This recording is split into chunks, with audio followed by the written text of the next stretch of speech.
Hello बच्चों party, कैसे हैं आप लोग।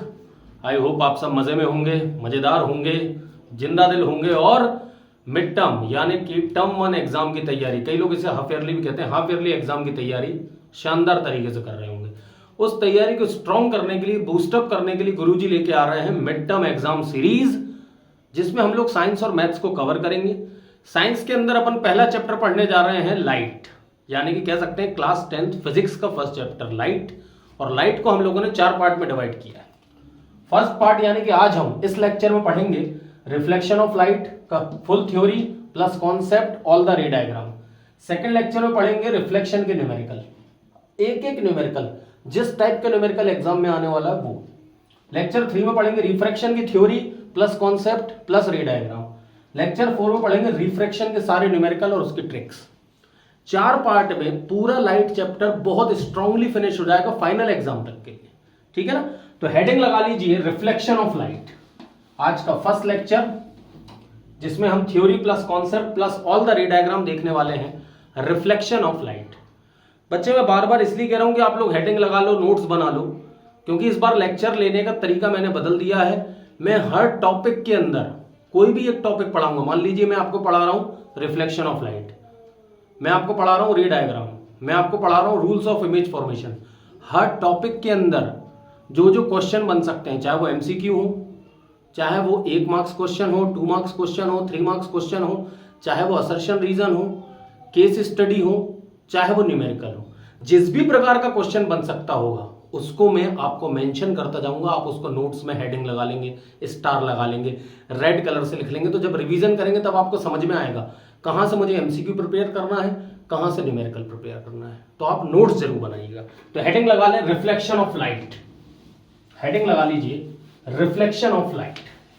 तो सबसे पहले तो बारी आती है भैया, व्हाट इज लाइट। लाइट क्या है? बेसिक सवाल, बेसिक सा question, what is light. Light is the form of energy by which we can see the objects. Light वह एनर्जी है जिसकी मदद से हम दूसरे ऑब्जेक्ट्स को देख पाते हैं। सीधी सी बात है, लाइट जब किसी ऑब्जेक्ट पर टकराती है और उस ऑब्जेक्ट से टकराने के बाद जब हमारी आंखों तक पहुंचती है तब वो ऑब्जेक्ट हमें दिखना चालू होता है। जैसे इस समय मेरे पीछे व्हाइट बोर्ड है, मुझे मालूम है, पर मुझे दिख नहीं रहा। क्यों नहीं दिख रहा? लाइट इस पर टकरा तो रही है, पर इससे टकराने के बाद मेरी आंखों तक नहीं पहुंच पा रही। जो लाइट इससे टकरा रही है, इस बोर्ड से, वो बोर्ड से टकराने के बाद मेरी आंखों तक नहीं पहुंच पा रही, इसलिए ये बोर्ड मुझे विजिबल नहीं है। मान लीजिए आप अभी जहां बैठे हैं आपके पीछे कोई दीवार होगी, पीछे पलट के मत देखो, नहीं, मेरी तरफ देखो, मेरी तरफ, और अपने पीछे की दीवार वो नहीं दिखेगी आपको। क्यों नहीं दिख रही? लाइट उस पर टकरा रही है दीवार पे, पर आपकी आंखों तक नहीं पहुंच पा रही, इस कारण वो दीवार आपको नहीं दिख रही। तो light is the form of energy by which we can see the objects. अगला टॉपिक है types of light ray. Types of light ray, यहां से एमसीक्यू बन सकता है, क्योंकि जिस प्रकार का पैटर्न हो गया सीबीएसई का, अब हर छोटे से छोटे टॉपिक से क्वेश्चन आएंगे। टाइप्स ऑफ लाइट रे, सबसे पहले इसमें हम देखेंगे divergent. It's not detergent, it's divergent.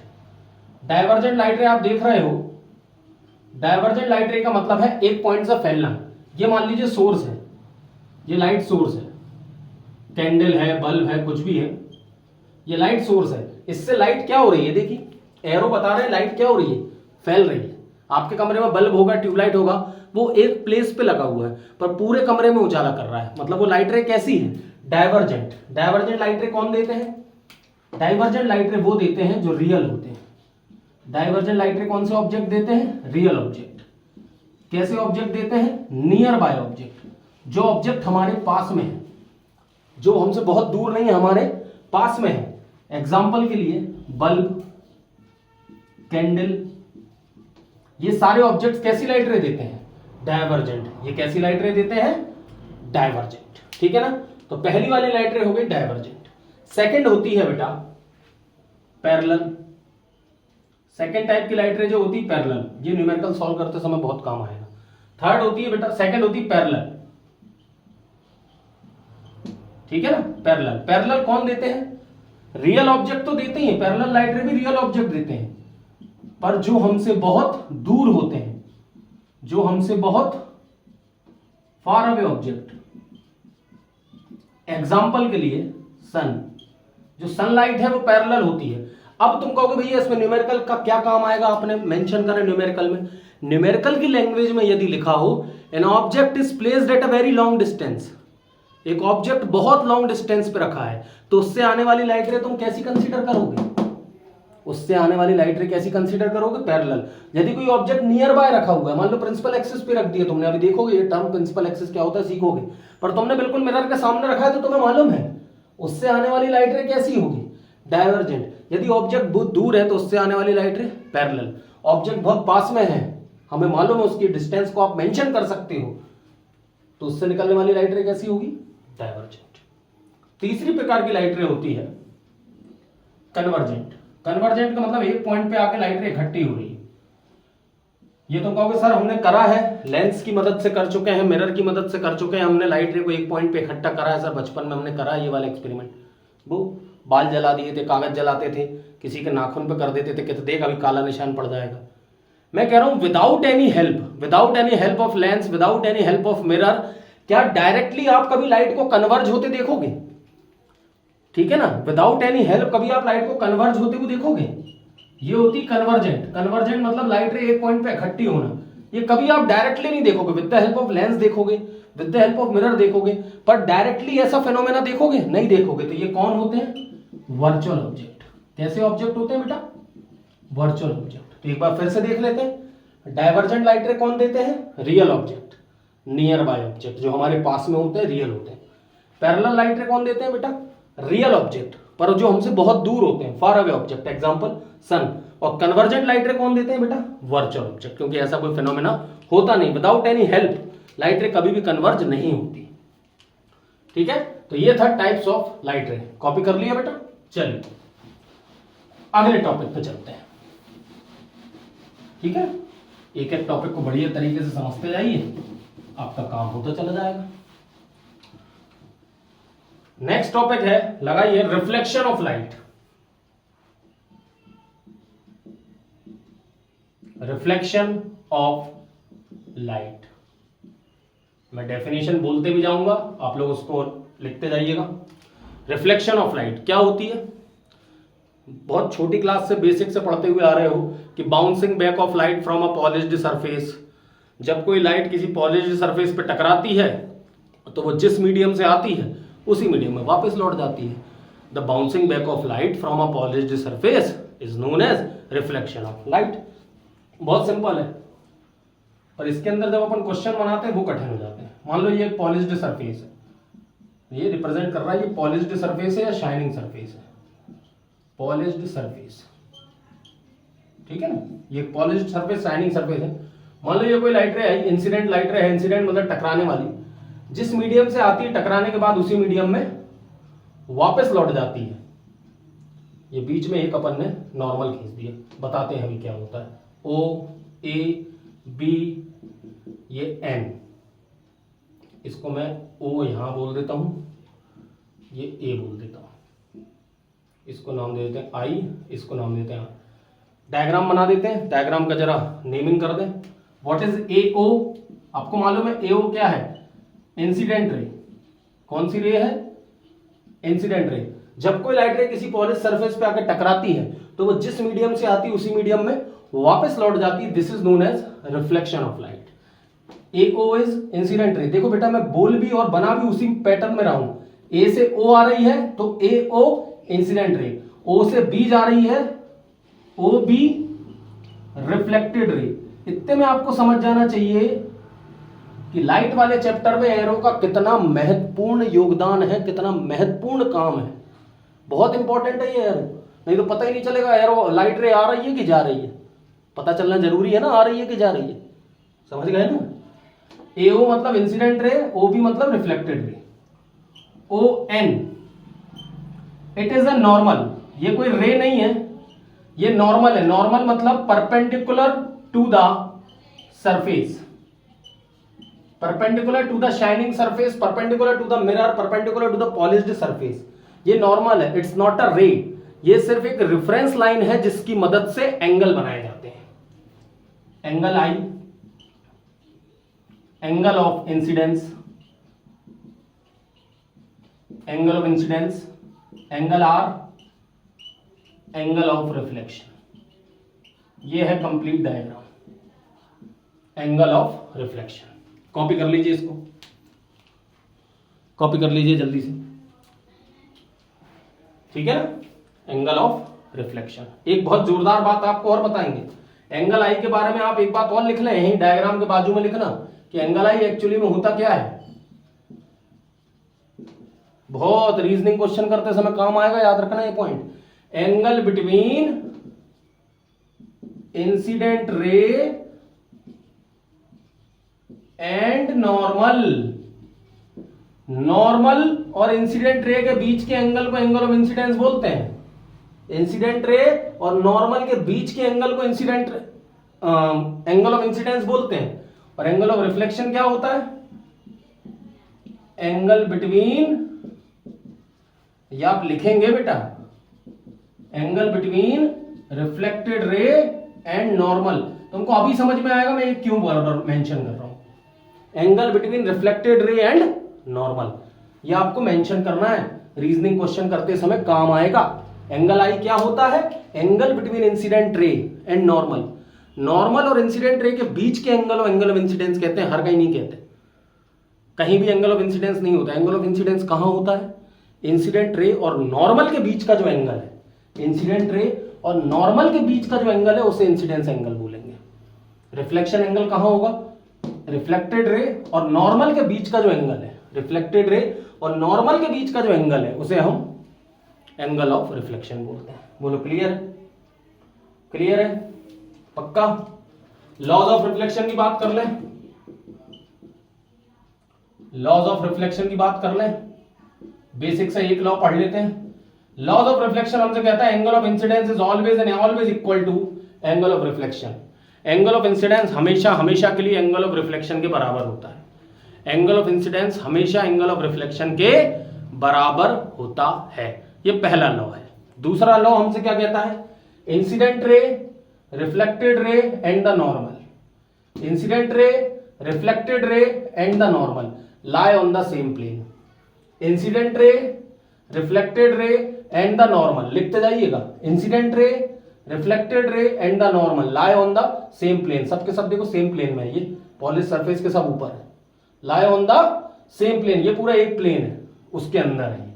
Incident ray, reflected ray and the normal. Main क्या है? Angle of incidence is always equal to angle of reflection. Topic clear हुआ? चलिए इससे रिलेटेड कुछ रीजनिंग क्वेश्चन कर लेते हैं जो आपके एग्जाम में डायरेक्टली आ सकते हैं in the form of MCQ, in the form of assertion reason. ठीक है ना? तो कॉपी करते जाइएगा मेरे साथ, क्वेश्चंस को भी कॉपी करिएगा, ठीक है ना। चलिए क्वेश्चन करवाता हूं मैं आप लोगों को।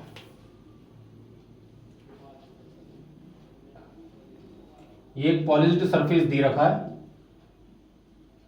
ये एक इंसिडेंट रे दे रखी है 30 डिग्री।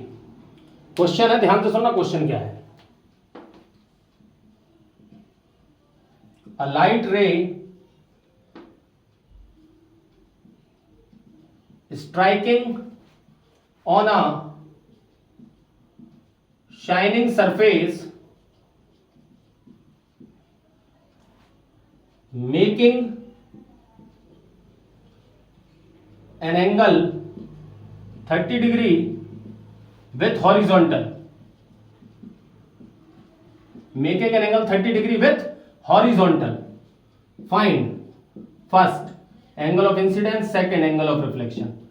ये है बेटा क्वेश्चन, दे दिया उन्होंने क्वेश्चन। क्या बोला क्वेश्चन में? पढ़ लो। A light ray striking on a shining surface making an angle 30 degree with horizontal, find angle of incidence, angle of reflection. Numerical MCQ में पूछ सकता है।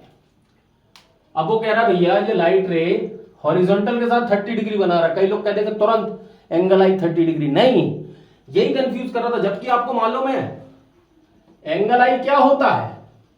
एंगल आई होता है angle between incident ray and normal. Angle r क्या होता है? Angle between reflected ray and normal. ये इसने एंगल किसके साथ बना रखा है? हॉरिजॉन्टल सरफेस के साथ। क्या ये नॉर्मल नहीं है भैया? हम सबसे पहले नॉर्मल को ड्रॉ करेंगे। नॉर्मल मतलब जो सरफेस के साथ कितना बनाएगा? जो सरफेस के साथ बनाएगा 90 डिग्री। फिर अपन ड्रॉ करेंगे रिफ्लेक्टेड रे को, ये अपनी हो गई इंसिडेंट रे, ये हो गई रिफ्लेक्टेड रे। अगर ये कंप्लीट 90 डिग्री है बेटा, तो ये बचा हुआ एंगल कितना होगा, ये 30, तो बचा हुआ एंगल कितना होगा 60 डिग्री। यही एंगल ऑफ इंसिडेंस तुम्हारा कितना है 60 डिग्री, क्योंकि ये नॉर्मल है, ये लाइन नॉर्मल की है, ये incident ray. Angle between incident ray and normal is known as angle of incidence. Angle between reflected ray and normal is known as angle of reflection. तो एंगल ऑफ इंसिडेंस भी 60 degree है, angle of reflection भी 60 degree है, क्योंकि angle i angle are के बराबर होता है, क्योंकि एंगल आई एंगल आर के बराबर होता है। आई होप क्लियर हुआ होगा ये क्वेश्चन। एक क्वेश्चन और कर ले, एक क्वेश्चन और कर ले, चल एक क्वेश्चन और कर लेते हैं। अब भी खत्म हो रहा है बेटा कॉन्सेप्ट, अब भी कॉन्सेप्ट एक बार तुम्हारा स्ट्रांग बन जाए, बेस स्ट्रांग बन जाए, फिर देखो स्पीड कैसे पकड़ते हैं अपन। ठीक है ना, सब कुछ क्लियर जा रहा है। एक क्वेश्चन करते हैं, चलो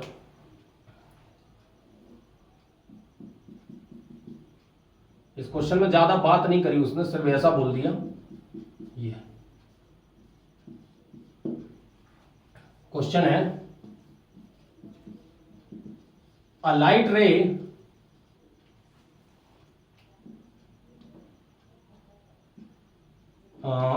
striking on a polished surface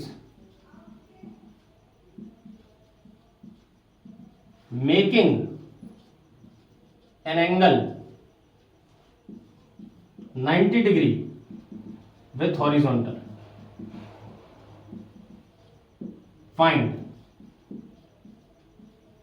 first angle of incidence, second angle of reflection. Question वही है, a light ray striking on a polished surface making an angle 90 degree with horizontal, find angle of incidence and angle of reflection. अरे भैया मैंने आपको क्या सिखाया है, ये लाइट रे जो है अलोंग द नॉर्मल आ गई, अलोंग द नॉर्मल आ गई। जब भी कोई दो लाइनें पैरेलल होती हैं या अलोंग होती हैं, एक दूसरे के जस्ट ऊपर होती हैं, उस समय पे जो एंगल बनता है ना, वो एंगल 0 डिग्री बनता है बेटा, याद रखना। दो लाइट रे या तो दो पैरेलल होंगी लाइनें, या एक दूसरे के ऊपर कोइंसिडेंट होंगी, अलोंग होंगी, तो उस समय एंगल 0 डिग्री बन जाता है। समझना क्या हुआ, ये light ray along the normal ही आ गई। देखो सरफेस के साथ 90 डिग्री कौन बनाता है, सरफेस के साथ 90 डिग्री बनाता है नॉर्मल। और ये इंसिडेंट रे जो है, इंसिडेंट रे क्या हो गई, incident ray is along the normal, incident ray is along the normal, that is angle of incidence is 0 degree. भैया incident ray along the normal आ गई, इंसिडेंट रे और नॉर्मल एक ही है। जब इंसिडेंट रे और नॉर्मल एक ही चीज है तो एंगल ऑफ इंसिडेंस कितना हो जाएगा 0 डिग्री। यहां पे वो ऑप्शन आपको 90 भी देगा, गलती से मत लगाना, अलोंग द नॉर्मल है वो। एंगल ऑफ इंसिडेंस 0 डिग्री, तो एंगल ऑफ रिफ्लेक्शन भी क्या होगा 0 डिग्री। कोई हम जगह रे डायग्राम पूरा करो, लाइट रे जैसी आ रही है वैसी की वैसी टकराने के बाद वापस लौट जाएगी, लाइट रे जैसी आ रही टकराने के बाद वैसी की वैसी वापस लौट जाएगी। क्लियर हुआ क्वेश्चन कि एंगल ऑफ इंसिडेंस भी 0 तो एंगल ऑफ रिफ्लेक्शन भी 0, क्योंकि incident ray is along the normal.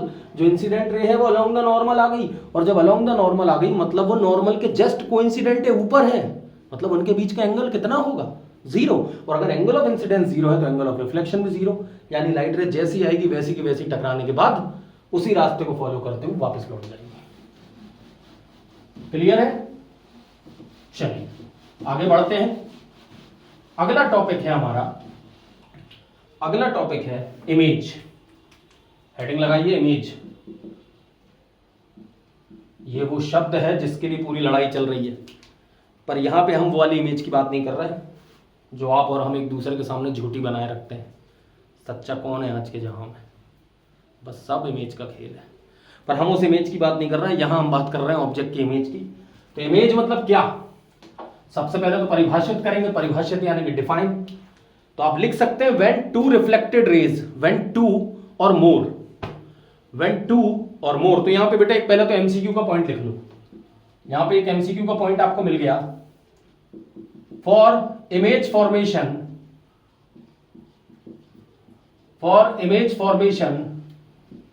At least मतलब कम से कम, एटलीस्ट 2 रिफ्लेक्टेड रेज। ये बात याद रखना, कई बार इंसिडेंट भी पूछ लेते हैं, वो इंसिडेंट नहीं। For image formation at least 2 reflected rays are required. ये एमसीक्यू में पूछ सकता है, बहुत बेसिक सी बात है।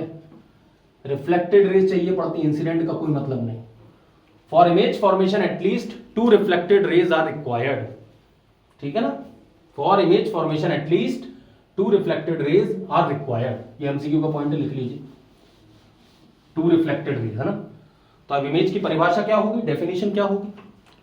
When 2 reflected rays, when 2 or मोर, कम से कम 2 चाहिए, ज्यादा से ज्यादा कितनी भी हो सकती हैं। When 2 or more reflected rays intersect directly or apparently. Directly apparently अपन बाद में बताएंगे, वो रियल और वर्चुअल का केस है। अभी तो आप ये समझ लो, when 2 or more reflected rays intersect directly or apparently, मतलब जब 2 रिफ्लेक्टेड रेज आपस में मिलती हैं, जब 2 रिफ्लेक्टेड रेज आपस में मिलती हैं तो ऑब्जेक्ट की इमेज बनती है।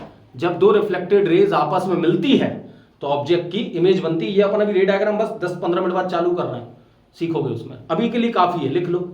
When 2 reflected, when at least 2 or more, when at least 2 or more reflected rays intersect directly or apparently, then image is formed at that point. जहां पे वो इंटरसेक्ट करती हैं उसी पॉइंट पे ऑब्जेक्ट की इमेज बनती है, ठीक है ना। तो इमेज बेटा 2 प्रकार की होती है, real, virtual. Real image, reflected rays intersect directly. Direct intersection होता है तो कौन सी इमेज बनती है? रियल इमेज बनती है। रिफ्लेक्टेड रेज इंटरसेक्ट, बेटा मैं इसलिए शॉर्ट में लिख रहा हूं, थोड़ा जल्दी हो जाए। Reflected rays intersect apparently. अगर स्पेलिंग वगैरह गलत लिखे तो हंसने की जरूरत नहीं, और हंस भी लोगे तो मेरा क्या ही बिगाड़ लोगे। Reflected rays intersect directly, reflected rays intersect apparently, तो वर्चुअल इमेज बनती है। ऑलवेज इन्वर्टेड, रियल इमेज हमेशा इन्वर्टेड होती है। इन्वर्टेड होने का मतलब यदि ऑब्जेक्ट ऐसा सीधा है तो इमेज ऐसी उल्टी बनेगी। ऑब्जेक्ट ऐसा सीधा है, कैप ऊपर, तो इमेज में कैप कहां रहेगा? नीचे। Real image is always inverted, virtual image is always erect. Virtual image is always erect. Real image we get on the screen, हम इसको स्क्रीन पे ले सकते हैं। सही बात भी, हमारी रेटिना एक स्क्रीन के तौर पे काम करती है, हमारी रेटिना एक पर्दे के तौर पे काम करती है। अगले चैप्टर में पढ़ोगे तो उस पे जो इमेज बनती है वो रियल इमेज बनती है, ठीक है ना। तो real image can be gate on the screen, virtual image can't be gate on the screen. हम इसको स्क्रीन पे प्राप्त नहीं कर सकते। न्यूमेरिकल के समय ये पॉइंट बड़ा काम आएगा। अगर उन्होंने बोल दिया कि एक इमेज स्क्रीन पे बन रही तो अपने आप समझ जाओ इमेज कौन सी है, रियल है। और अगर रियल है तो कैसी रही होगी? इन्वर्टेड रही होगी। आप पहले समझ जाओ, क्वेश्चन में लिखा आ गया कि वो जो इमेज है वो स्क्रीन पे नहीं बन सकती, अपने आप समझ में आ गया इमेज कौन सी है, वर्चुअल है। और वर्चुअल है तो कैसी रही होगी? इरेक्ट रही होगी। न्यूमेरिकल सॉल्व करते समय ये सारे पॉइंट काम आने वाले, ठीक है, नोट डाउन करते चले। न्यूमेरिकल सॉल्व करते समय जिसकी थ्योरी स्ट्रांग होगी उसके न्यूमेरिकल इस चैप्टर के अपने आप स्ट्रांग हो जाएंगे। चलिए हेडिंग लगाइए, प्लेन मिरर। आपको लग रहा होगा एकदम रफ्तार पकड़ ली। यस, इस चैप्टर की खासियत है, एक बार बेस स्ट्रांग हो जाता है तो ये चैप्टर बड़ा तेजी से रफ्तार पकड़ता है। आपको अभी 24 मिनट का लेक्चर समझ में आ रहा है, ये हो सकता है 1 घंटे के अंदर या सवा घंटे के अंदर, 1 घंटे 15 मिनट के अंदर पूरा चैप्टर रिफ्लेक्शन खत्म, 45 मिनट में न्यूमेरिकल खत्म, अगले में 2 घंटे में रिफ्लेक्शन, 2 घंटे में रिफ्रैक्शन, 4 घंटे में पूरा लाइट खत्म। 4 घंटे तो देने पड़ेंगे। तुम कहो नहीं हमको 30 मिनट में सिखा दो, 30 मिनट वाला काम नहीं होता बेटा, यहाँ 30 मिनट वाला काम नहीं होता। 30 मिनट के लिए बहुत सारे लोग हैं भैया मास्टर टाइप के, उनके पास, गुरुजी के पास तो समय लगेगा। गुरुजी बड़ा बेसिक के साथ सिखाते हैं। क्योंकि प्लेन मिरर, प्लेन मिरर के लिए मेरे पास एक लाइन है, टिट फॉर टैट, जैसे को तैसा। जैसे को तैसा।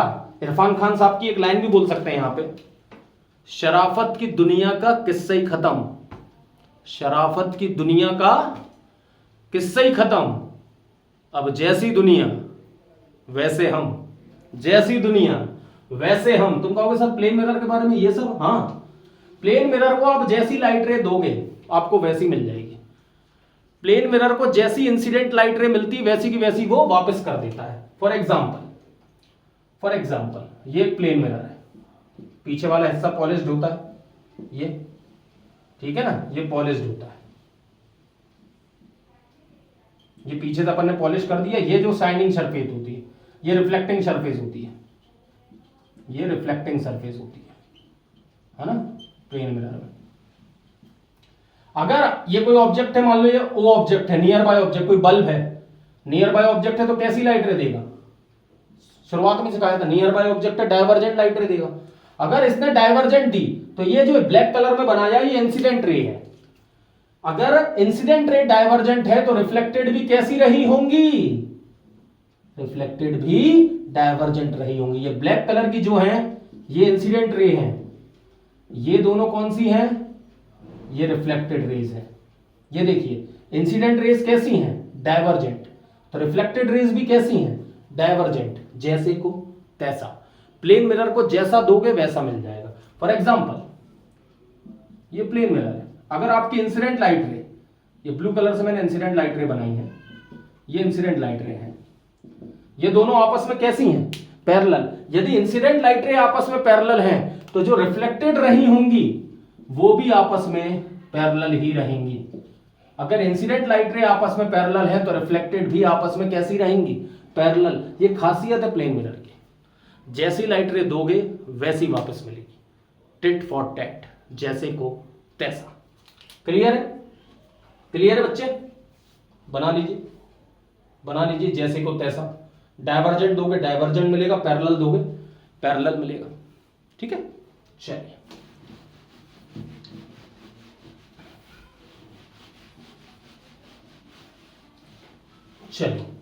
हेडिंग लगा लीजिए, image formation by plane mirror. Image formation bye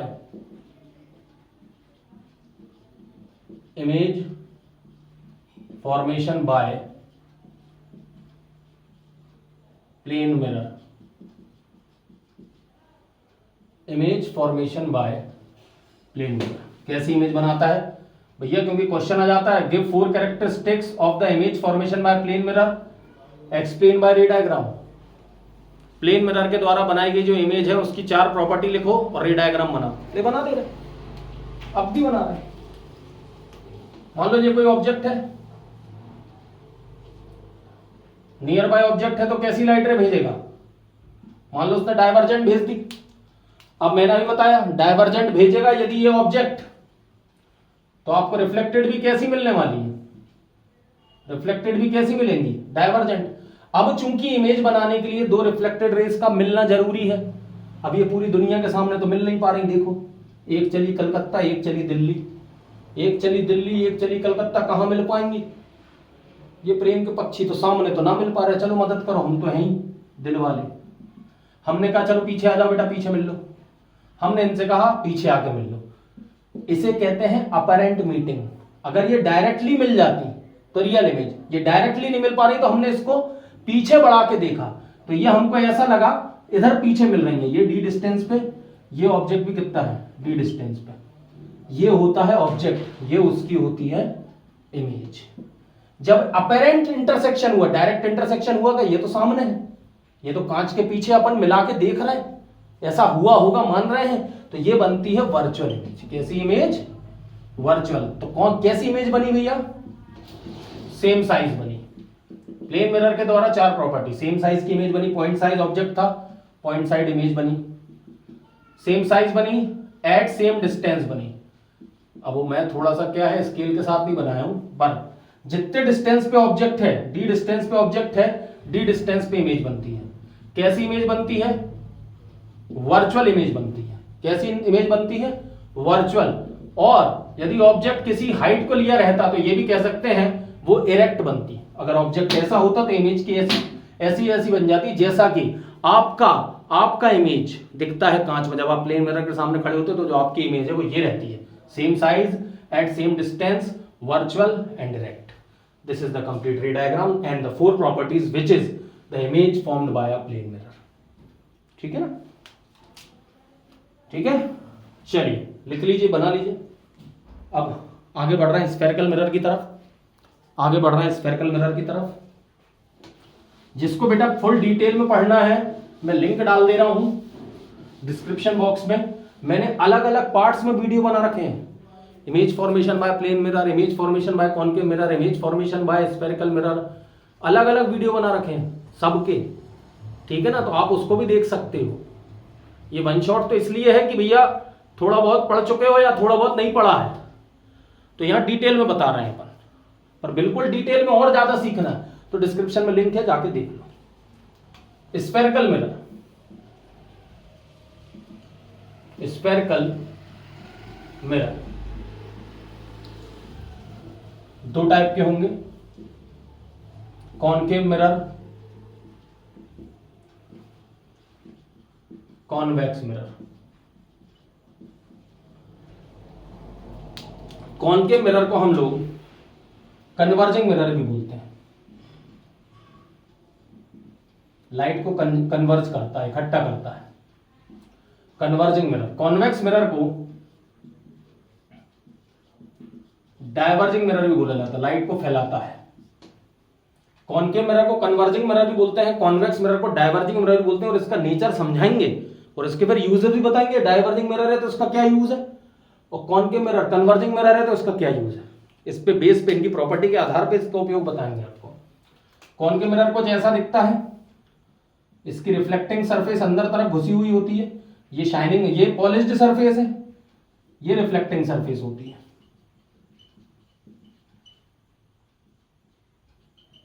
ये रिफ्लेक्टिंग सरफेस होती है, ये अंदर घुसी हुई. और डाइवर्जिंग मिरर जो होता है, इसकी उठी हुई जो सरफेस है, ठीक है ना, ये रिफ्लेक्टिंग सरफेस होती है.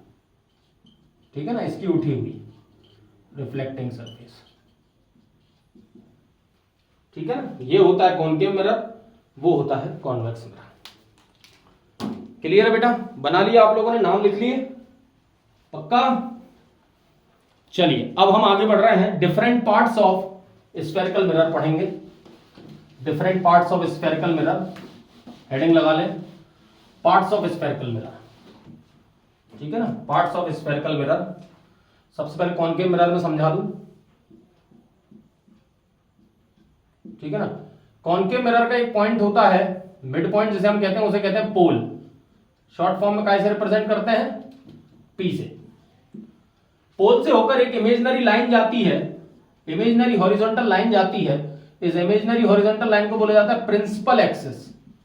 क्या बोला जाता है, प्रिंसिपल एक्सिस. ये एक इमेजिनरी लाइन है, कोई कांच के सामने कोई लाइन थोड़ी ना होती, पर हम जब रे डायग्राम बनाते हैं तो एक इमेजिनरी लाइन बना के चलते हैं, मान के चलते हैं. सारे के सारे ऑब्जेक्ट और इमेज इसी पे बनते हैं. ऑब्जेक्ट यहीं रखते हैं और सारी की सारी इमेज इसी लाइन पे बनती है. That imaginary line which passes through the pole is known as principal axis.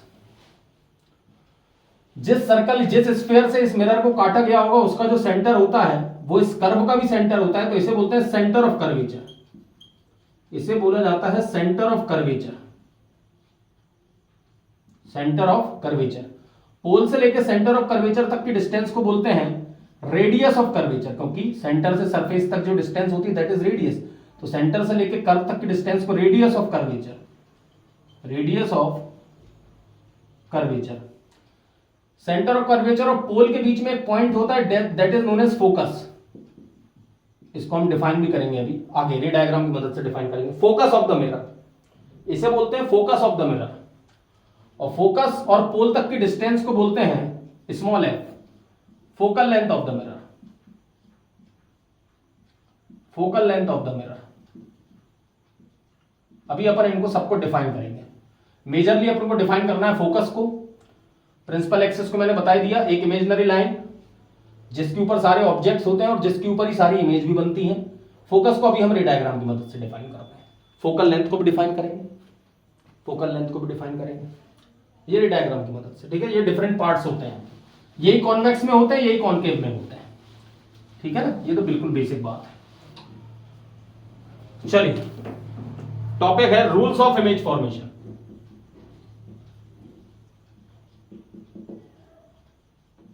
Rules of image formation, ये दोनों मिरर के लिए अलग अलग पढ़ने वाले हैं हम लोग, होते सेम है पर पढ़ेंगे अलग अलग। सबसे पहले पढ़ते हैं कॉनकेव मिरर के लिए। कॉनकेव मिरर का नेचर क्या होता है? कन्वर्जिंग, कन्वर्जिंग नेचर होता है। कॉनकेव मिरर जब कन्वर्जिंग नेचर का होता है, इसका सीधा सा अर्थ यह है जो भी लाइट रे आएगी ये उसको towards the principal axis bend कर देगा। कॉनकेव मिरर की खासियत क्या है? जो भी लाइट रे इसके पास आ रही होगी ये उसको फैलाएगा नहीं, ये उसको किस तरफ भेजेगा? जब कोई mirror towards the principal axis reflect करता है तो वो कन्वर्जिंग मिरर यानी कि कॉनकेव, और जब कोई mirror away from the principal axis reflect करता है तो दैट इज डाइवर्जिंग मिरर यानी कि कॉन्वेक्स।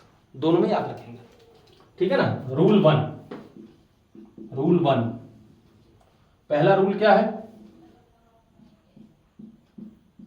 कॉनकेव मिरर बना लिए। पहला रूल क्या है? ये प्रिंसिपल एक्सिस, ये पोल। जब कोई लाइट रे प्रिंसिपल एक्सिस के पैरेलल आती है, जब कोई इंसिडेंट लाइट रे, ये इंसिडेंट लाइट रे है, इंसिडेंट रे, जब कोई incident light ray principal axis के पैरेलल आती है तो after reflection from the mirror, mirror से रिफ्लेक्शन के बाद वो कहां से होके जाती है? फोकस से। वो कहां से होके जाती है? फोकस से। जब कोई लाइट रे प्रिंसिपल एक्सिस के पैरेलल आती है तो वो आफ्टर रिफ्लेक्शन कहां से होके जाती है? फोकस से होके जाती है। वो आफ्टर रिफ्लेक्शन कहां से होके जाती है? फोकस से होके जाती है। अब कोई पूछेगा भैया यहीं पे हम फोकस को डिफाइन कर दें? हाँ, यहीं पे डिफाइन करेंगे हम कि जब कोई लाइट रे पैरेलल आती है और वो रिफ्लेक्शन के बाद प्रिंसिपल एक्सिस को जिस पॉइंट पे कट करती है, when a light ray comes parallel to principal axis, when a light ray comes parallel to principal axis after reflection from the concave mirror, after reflection from the concave mirror where it cuts the principal axis, where it cuts the principal axis, that point is known as focus of the mirror, that point is known as focus of the mirror। उस point को हम concave mirror का focus बोलते हैं, उस point को हम concave mirror का फोकस बोलते हैं। कोई कहेगा फोकल लेंथ को डिफाइन करो, अभी कर देते हैं। जब कोई लाइट रे पैरेलल आती है, जब कोई लाइट रे पैरेलल आती है तो आफ्टर रिफ्लेक्शन वो जहां कन्वर्ज होती है, जहां वो कन्वर्ज होती है, प्रिंसिपल एक्सिस को कट करती है, उस पॉइंट को फोकस कहते हैं और पोल से लेके फोकस तक के डिस्टेंस को फोकल लेंथ कहते हैं। पोल से लेके फोकस तक के डिस्टेंस को फोकल लेंथ कहते हैं। जहां वो कन्वर्ज होती है that length is known as focal from the pole. Clear है? एक डेफिनेशन हो गई हमारी। तो पहला रूल क्या कहता है? जब कोई लाइट रे पैरेलल आती है तो आफ्टर रिफ्लेक्शन प्रिंसिपल एक्सिस, जब कोई लाइट रे प्रिंसिपल एक्सिस के पैरेलल आती है तो आफ्टर रिफ्लेक्शन कहां से होके जाती है? फोकस से होके जाती है। Rule number two, rule number two, I think note down करते जा रहे होंगे। Rule number two, rule number two, यदि कोई लाइट रे फोकस से होके जाएगी, if a light ray goes through focus, यदि कोई लाइट रे फोकस से होके जाएगी तो after reflection from the mirror, after reflection from the mirror it becomes parallel to principal axis. जब कोई लाइट रे फोकस से होके जाती है तो after reflection from the mirror वो प्रिंसिपल एक्सिस के पैरेलल हो जाती है। जब कोई लाइट रे फोकस से होके जाती है तो after reflection from the mirror principal axis के पैरेलल हो जाती है। तो पहला रूल क्या था?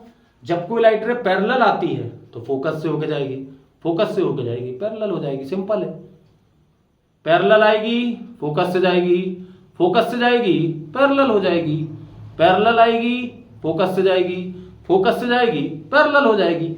जब कोई लाइट रे प्रिंसिपल एक्सिस के पैरेलल आती है तो आफ्टर रिफ्लेक्शन फोकस से होकर जाती है। जब कोई लाइट रे फोकस से पास करती है तो आफ्टर रिफ्लेक्शन प्रिंसिपल एक्सिस के पैरेलल हो जाती है। बोलो हाँ या ना? बोल बेटा, क्लियर? क्लियर है? पक्का? रूल नंबर थ्री,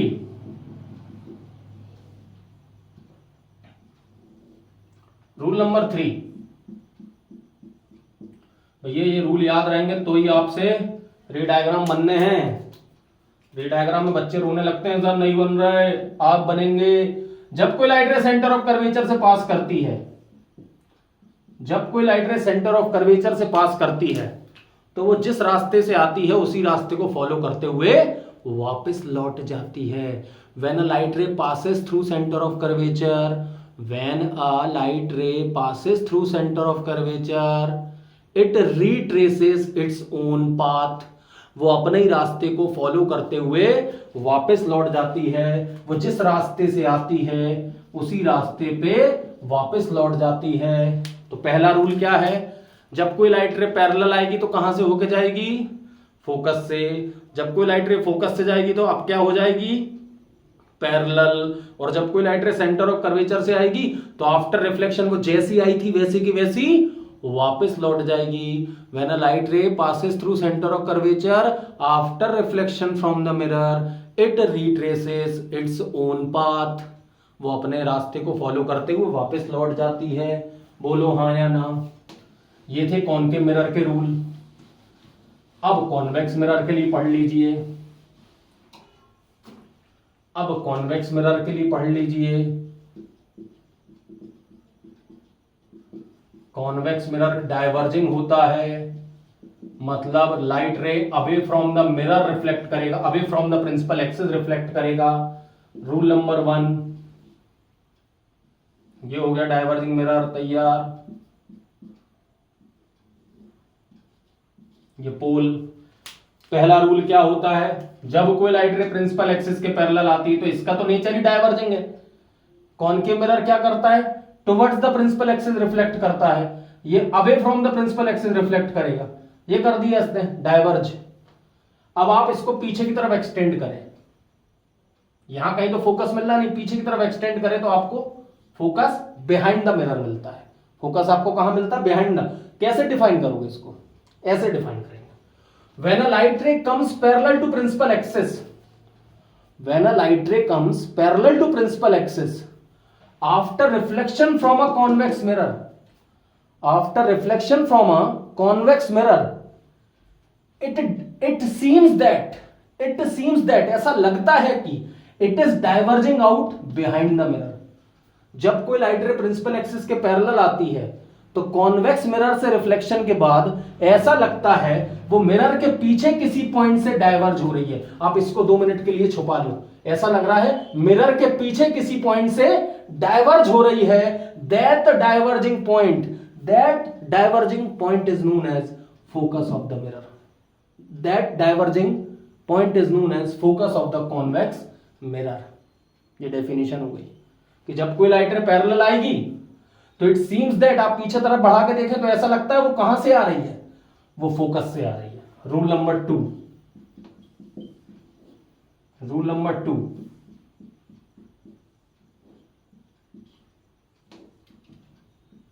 ये पोल है और ये कोई फोकस होगा पॉइंट।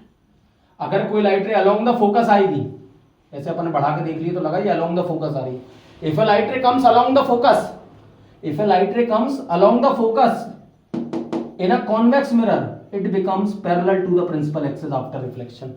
वो after reflection principal axis के पैरेलल हो जाएगी। यदि कोई लाइट रे along the focus आ रही है, अपन ने बढ़ा के देख लिया आगे फोकस तक आ रही थी, ऐसा लग रहा था फोकस तक आ रही है, तो आफ्टर रिफ्लेक्शन प्रिंसिपल एक्सिस के क्या हो जाएगी, parallel. Rule number 3,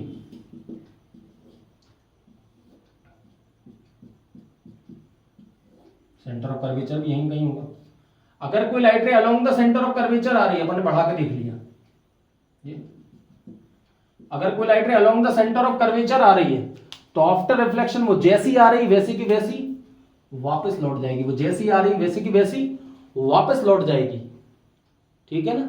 it retraces its own path. Rules वही हैं, रे डायग्राम अलग अलग बनते हैं, वो बना लीजिए, बहुत इंपॉर्टेंट है, ठीक है। चलिए आगे बढ़ते हैं, रे डायग्राम की तरफ चल रहे हैं जल्दी जल्दी, ठीक है ना। Image formation bye concave mirror, image formation by convex mirror और देख लें, ठीक है, जल्दी जल्दी कर लेते हैं। सबसे पहले 6 टोटल 8 रे डायग्राम है। सबसे पहले image formation bye concave mirror.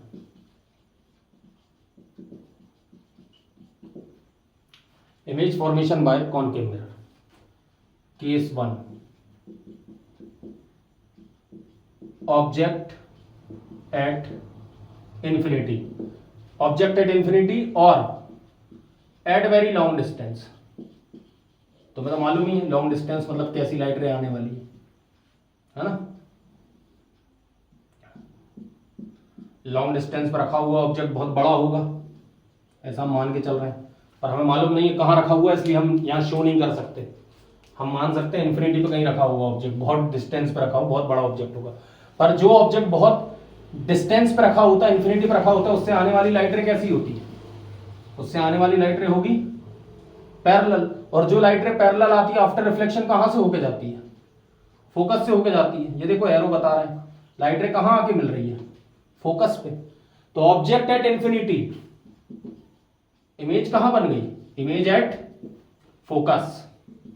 कैसी बनी है? Point size. कैसी बनी है? रियल। रियल है तो कैसी रही होगी? अगर ऑब्जेक्ट की कुछ साइज होता है, यहां पे हम देखते, अगर हमें साइज पता लगता, अभी तो बहुत बड़ा ऑब्जेक्ट है बट चूंकि बहुत दूर है इसलिए इमेज उसकी पॉइंट बनी, पर अगर आसपास होता ऑब्जेक्ट तो इन्वर्टेड बनती। ठीक है ना। Image at focus, point size, real, inverted, बस ये है इसकी कैरेक्टरिस्टिक्स। अगर ऑब्जेक्ट इंफिनिटी पे है तो उससे बनने वाली इमेज कहां बनेगी? फोकस पे बनेगी। कैसी बनेगी? पॉइंट साइज बनेगी। कैसी बनेगी? रियल बनेगी। कैसी बनेगी? इन्वर्टेड बनेगी। ठीक है ना। सेकंड केस देख लेते हैं।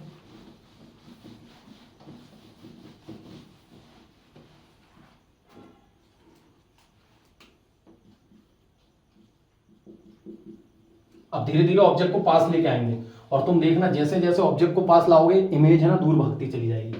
बड़ा इंटरेस्टिंग है। Object between infinity and centre of curvature, या ये कहे beyond, beyond centre of curvature. अपन ने अब उसकी डिस्टेंस मेंशन कर दी कि जो आपका ऑब्जेक्ट है वो सेंटर ऑफ कर्वेचर के कहीं पीछे है। अब आपको बनाना पड़ेगा ऑब्जेक्ट। अब बिना बनाए काम नहीं चलेगा लाला, है ना। ये मान लो सेंटर ऑफ कर्वेचर है तो ये रखा भैया आपका ऑब्जेक्ट, मान लो ये ए है, ये बी है। फोकस पहले से मत बनाया करो, ठीक है ना। फोकस जब रे डायग्राम बना दो तब। अब भैया मेरे को एक बात बताओ, अगर ये नियर बाय ऑब्जेक्ट है, नियर बाय कैसे मालूम पड़ा? आपने डिस्टेंस को मेंशन कर दिया बियॉन्ड सी, आपने ऑब्जेक्ट रख दिया, पता चल गया भैया है। और अगर नियर बाय ऑब्जेक्ट है तो डाइवर्जेंट लाइट रे जाएगी, तो डाइवर्जेंट के लिए एक पैरेलल भेज दो, ये भी तो डाइवर्जेंट कहलाएगी ना। ये पैरेलल गई और ये ऐसी चली गई, है तो ये डाइवर्जेंट ही एक्चुअली में। तो अपन रे डायग्राम की सहूलियत के लिए एक पैरेलल भेज दो, क्योंकि पैरेलल हमें मालूम है लाइट रे पैरेलल है, कहां से होके जाएगी? हमें बहुत अच्छे से मालूम है ये लाइट रे कहां से होके चली गई? फोकस से। ये लाइट रे कहां से होके चली गई? फोकस से। और एक लाइट रे आप सेंटर ऑफ कर्वेचर से भेज दो। ये मिरर को थोड़ा सा बढ़ा ले रहे हैं, घर की बात है अपने, ठीक है ना। रे डायग्राम क्योंकि मैं मार्कर से बना रहा हूं, फिर भी ठीक ठाक बन रहा है। एक लाइट रे आपने भेजी यहां पे, वो रिफ्लेक्शन के बाद कहां से चलेगी? फोकस से। एक लाइट रे आप सेंटर ऑफ कर्वेचर से भेज दो, वो जैसी जा रही है यहां टकराने के बाद वापस लौट आएगी, और लौटते समय दोनों रिफ्लेक्टेड रेज यहां मिल रही है। लौटते समय दोनों रिफ्लेक्टेड रेज यहां मिल रही है, मतलब इस पॉइंट की इमेज कहां बनी? यहां पे। अब कई बुद्धिजीवी कहेंगे इसकी तो बनेगी नहीं। अरे भैया जहां सर की बनेगी पांव वहीं रहेगा ना, जो पांव की अलग बना देंगे। ए डैश बी डैश नाम दे दे रहा है। देख रहे हो ऑब्जेक्ट का साइज बड़ा है, इमेज का साइज छोटा है। तो जब ऑब्जेक्ट बिटवीन बियॉन्ड सी है तो इमेज कहां बनी? Image between C and F, centre of curvature और फोकस के बीच में बनी। Image between C and F, image between C and F. कैसी इमेज बनी? रियल इमेज बनी, क्योंकि डायरेक्ट इंटरसेक्शन है। रिफ्लेक्टेड रेस को आपको कहीं वो नहीं करना पड़ा, बढ़ाना या कुछ आपको जुगाड़ मेंटेन नहीं करना पड़ा, वो अपने आप आके मिल गए। तो कैसी इमेज बनी? रियल। कैसी बनी? इन्वर्टेड।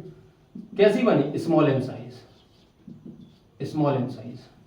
पहले पॉइंट साइज थी, अब धीरे धीरे करके साइज बढ़ रहा है। जब फोकस पे बनी थी पॉइंट साइज था, फोकस और सेंटर ऑफ कर्वेचर में बना थोड़ा सा साइज बढ़ गया। तो आप ये नोटिस करो जैसे जैसे ऑब्जेक्ट पास में आ रहा है इमेज दूर जा रही है और उसका साइज क्या होता जा रहा है? बढ़ता जा रहा है, ठीक है ना। जैसे जैसे ऑब्जेक्ट आगे आ रहा है इमेज दूर जा रही है और उसका साइज बढ़ता जा रहा है। ऑब्जेक्ट इंफिनिटी पे था, इमेज फोकस पे बनी, point size. Object centre of curvature के पीछे है, थोड़ा सा आगे आ गया ऑब्जेक्ट, तो इमेज फोकस से पीछे खिसक गई, सी और एफ के बीच में बन गई, और पॉइंट साइज से थोड़ा सा उसका साइज आ गया। Case number 3,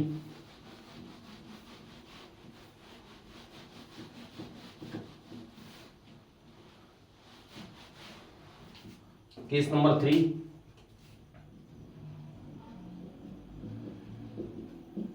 object at centre of curvature. Object जो है वो सेंटर ऑफ कर्वेचर पे है। ये बड़ा इंटरेस्टिंग केस होता है, ये बड़ा इंटरेस्टिंग केस होता है।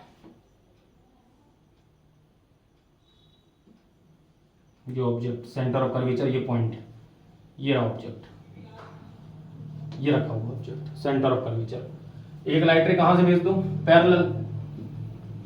कहां से होके जाएगी?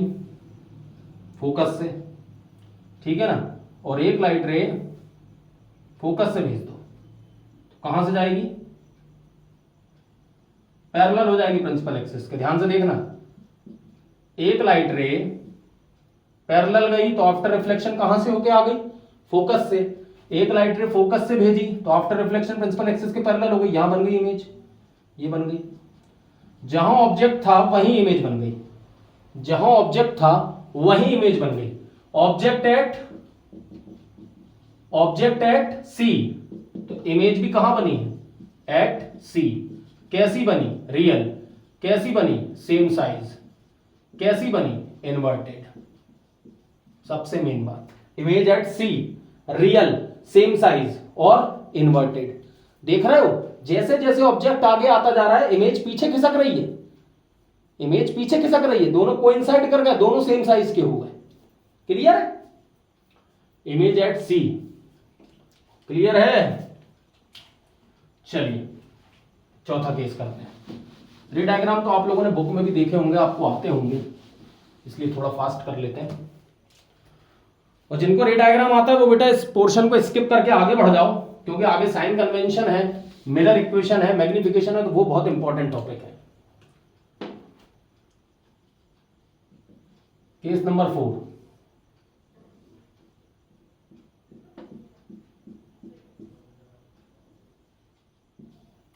अब जो ऑब्जेक्ट है वो सी और एफ के बीच में रख दो अपन कहीं यहां। तो एक लाइट रे अपन मालूम है पैरेलल भेज दो, पैरेलल वाली ये निकल गई फोकस से, ठीक है। और फिर एक फोकस से भेज दो, वो फिर यहां आ जाएगी, यहां पे, यहां कहीं आके मिली। ये देखो ऑब्जेक्ट कहां है? बिटवीन, ऑब्जेक्ट कहां पे है बेटा? Between C and F. Object between C and F है। क्या करा अपन ने? एक पैरेलल भेजी, फोकस से होकर चली गई, एक फोकस से भेजी, पैरेलल हो गई, beyond C. Object between C and F, image कहां है? Image beyond C, image C के पीछे चली गई। कैसी है? रियल है। कैसी है? इन्वर्टेड है। यहां पे खास बात है, लार्जर देन ऑब्जेक्ट है, लार्जर देन ऑब्जेक्ट है, सबसे बड़ी बात है। ये ऑब्जेक्ट का साइज है, ये इमेज का साइज है, लार्जर देन ऑब्जेक्ट है, ठीक है ना, लार्जर देन ऑब्जेक्ट। बड़ी बात है भैया। ये न्यूमेरिकल सॉल्व अभी जब मैं साइन कन्वेंशन पढ़ाऊंगा, न्यूमेरिकल ट्रिक्स पढ़ाऊंगा, तब आपको समझ में आएगा रे डायग्राम का क्या मतलब है। इसलिए पूरा लेक्चर देखना बहुत जरूरी है बेटा, न्यूमेरिकल तभी अच्छे होंगे, ठीक है ना। एक एक बात को डिटेल में बताने वाला हूं। अगर object between C and F है तो इमेज कहां बनी? Beyond C. कैसी बनी? रियल। कैसी बनी? इन्वर्टेड। लार्जर देन ऑब्जेक्ट बनी, लार्जर देन ऑब्जेक्ट, ठीक है ना। चलिए पांचवा केस आ रहा है, केस नंबर 5।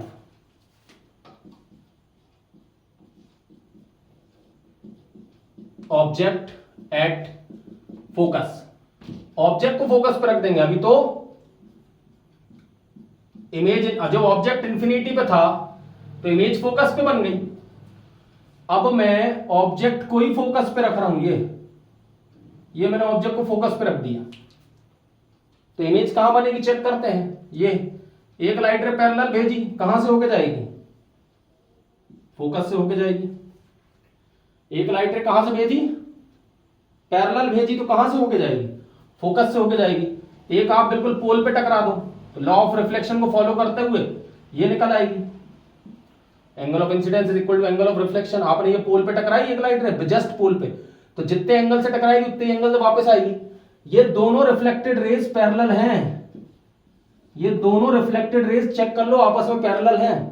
और जब ये दोनों रिफ्लेक्टेड रेज आपस में पैरेलल हैं, reflected rays meet at infinity. दो रिफ्लेक्टेड रेज मान के चलते हैं कहां जाके मिलेंगी, इन्फिनिटी पे जाके मिलेंगी। हमको हमारे सामने तो मिल नहीं रही, मान के चलते हैं दो रिफ्लेक्टेड रेज जो पैरेलल हैं वो कहां जाके मिलेंगी, इन्फिनिटी पे जाके मिलेंगी। तो ऑब्जेक्ट एट फोकस तो इमेज एट इंफिनिटी। अगर डायरेक्टली मिल रही है तो रियल, इन्वर्टेड। खास बात यह है, ये ऑब्जेक्ट पर इमेज कैसी रही होगी, एनलार्ज्ड, क्योंकि वो दोनों इन्फिनिटी पे जाके मिल रही, पता नहीं कहां जाके मिलेंगी। तो जो ऑब्जेक्ट फोकस पे रखा हो उसकी बहुत बड़ी इमेज बनती है, एनलार्ज्ड इमेज बनती है। तो image at focus, image at infinity real बनेगी, इन्वर्टेड बनेगी और एनलार्ज्ड बनेगी। लास्ट केस कॉनकेव मिरर के लिए, जिसको ये डिटेल में देखना हो बेटा मैंने अलग से वीडियो बना रखा है, देख लेना। इसमें मैं थोड़ा सा फास्ट चल रहा हूं, ठीक है ना। डिस्क्रिप्शन में लिंक आपको मिल जाएगी। पूरा एक घंटे का वीडियो मैंने इमेज फॉर्मेशन में बनाया है। पर यहाँ कई बच्चे ऐसे होंगे जिनको आता है इमेज फॉर्मेशन, इसलिए थोड़ा सा सिर्फ रिवीजन मार रहे हैं और कुछ नहीं। ये बड़ा इंटरेस्टिंग केस है, इकलौता ऐसा केस जब कॉनकेव मिरर वर्चुअल इमेज बनाता है। ये केस 6th है। ये पोल, ये फोकस, ऑब्जेक्ट जो है बिटवीन फोकस एंड पोल है, यहां कहीं रखा हुआ है, ठीक है। ये एक लाइट रे पैरेलल भेजो, तुम कहोगे हर में पैरेलल तो भेज ही रहे, वहां एक पैरेलल भेज दी तो ये उसने कहां से भेज दी, फोकस से, आफ्टर रिफ्लेक्शन। और एक लाइट रे ये वापस से ये पोल से भेज दो तो ये उसको भी रिफ्लेक्ट कर देगा, ये दोनों रिफ्लेक्ट। अब ये देखो कैसी हैं, ये रिफ्लेक्टेड रेज पैरेलल नहीं है, ये रिफ्लेक्टेड रेज डाइवर्जेंट है। चेक कर लो, ये ऐसी फैल रही हैं। अगर दो रिफ्लेक्टेड रेज डाइवर्जेंट हैं तो ये तो कहीं नहीं मिलेंगी, तो हम इसको पीछे की तरफ एक्सटेंड करेंगे। ये हमने पीछे की तरफ एक्सटेंड करा, ये दोनों रिफ्लेक्टेड रेज यहां आके मिली, तो हमको समझ में आया कि जब आप कॉनकेव मिरर के फोकस को क्रॉस कर जाता है, जब ऑब्जेक्ट कॉनकेव मिरर के फोकस को क्रॉस कर जाता है, मतलब फोकस और पोल के बीच में आ जाता है, तो इमेज कैसी बनती है, वर्चुअल बनती है, इरेक्ट बनती है, बिहाइंड द मिरर बनती है। कैसी बनती है, बिहाइंड द मिरर बनती है और एनलार्ज बनती है।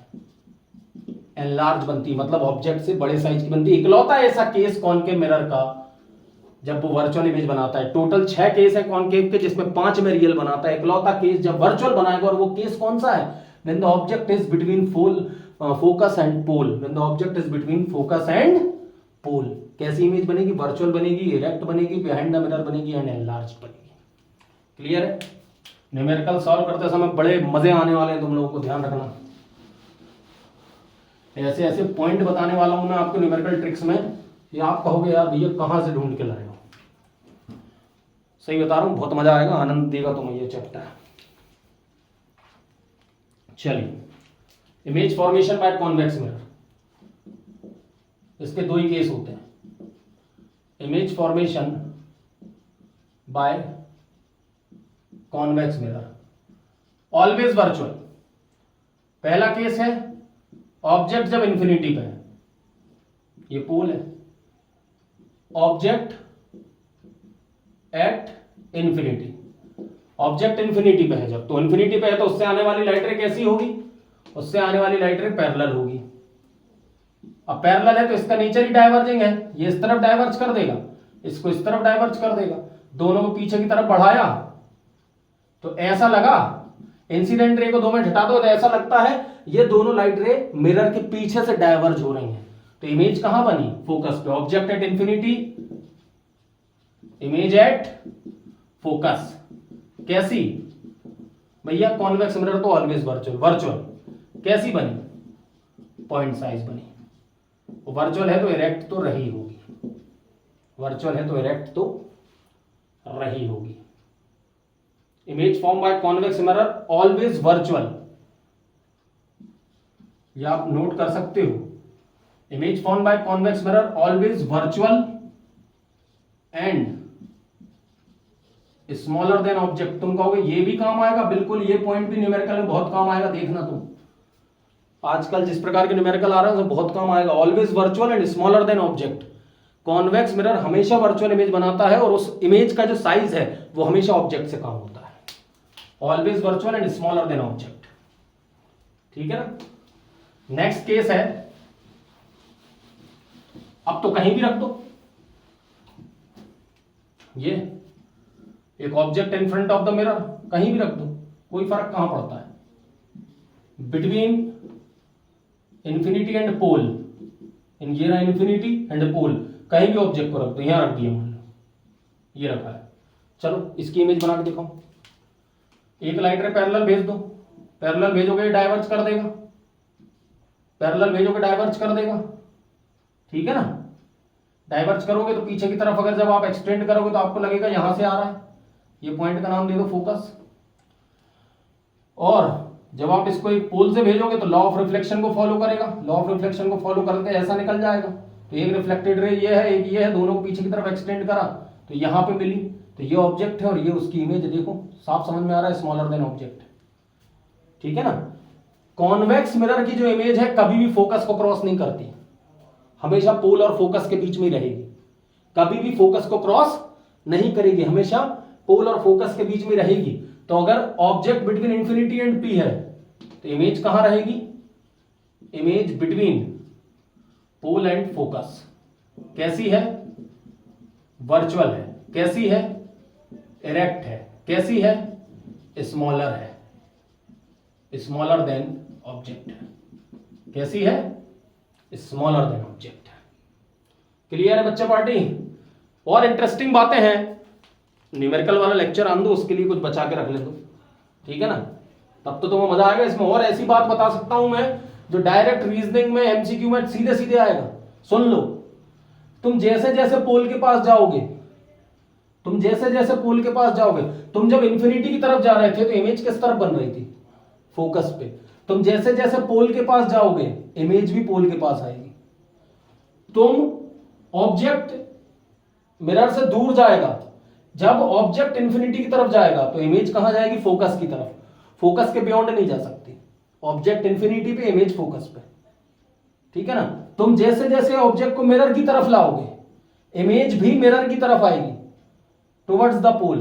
तुम्हारा ऑब्जेक्ट टुवर्ड्स द पोल जाएगा, इमेज भी टुवर्ड्स द पोल मूव करेगी और उसका साइज धीरे धीरे क्या होता जाएगा, बढ़ता जाएगा, ठीक है ना। पर ऑब्जेक्ट से बड़ा कभी नहीं होगा, क्योंकि कॉन्वेक्स मिरर हमेशा वर्चुअल इमेज बनाता है, वो भी कैसी, स्मॉलर देन ऑब्जेक्ट, ठीक है। ये थे बेटा रे डायग्राम, कंप्लीट रे डायग्राम, ठीक है ना। अब बारी आती मिरर इक्वेशन, मैग्निफिकेशन और न्यूमेरिकल ट्रिक की। 3 टॉपिक मैं आपको बताऊं, एक्चुअली 3 नहीं, साइन कन्वेंशन जो न्यूमेरिकल से रिलेटेड टॉपिक है, थ्योरेटिकल नहीं है। Sign convention, mirror equation, magnification and numerical trick. ये मैंने रखा ही अगले वीडियो के लिए है, क्योंकि ये बहुत आईएमपी चीज है, इसको मैं इस वीडियो में खर्च नहीं करूंगा। ये वीडियो प्योरली थ्योरेटिकल वीडियो था, जिसमें आपने रिफ्लेक्शन पढ़ा, रूल्स ऑफ इमेज फॉर्मेशन पढ़ा, मिरर के बारे में पढ़ा, प्लेन मिरर पढ़ा, स्फेरिकल मिरर पढ़े, इमेज फॉर्मेशन पढ़ा। बट ये चीज हम अगले लेक्चर में, ठीक है ना बच्चा। तो बस आप लोगों ने आज थ्योरी पढ़ी, थ्योरी को स्ट्रॉन्ग करें। नेक्स्ट लेक्चर आपको ये मिलने वाला है, जिसमें आप साइन कन्वेंशन देखेंगे, mirror equation, magnification, numerical tricks. ये मोस्ट इंपॉर्टेंट लेक्चर रहेगा रिफ्लेक्शन के लिए, तो जरूर फॉलो कर लें इस चीज को, ठीक है ना। दोस्तों तक को बताएं कि ये बहुत जरूरी चीज आ रही है, ये मोस्ट इंपॉर्टेंट चीज आ रही है।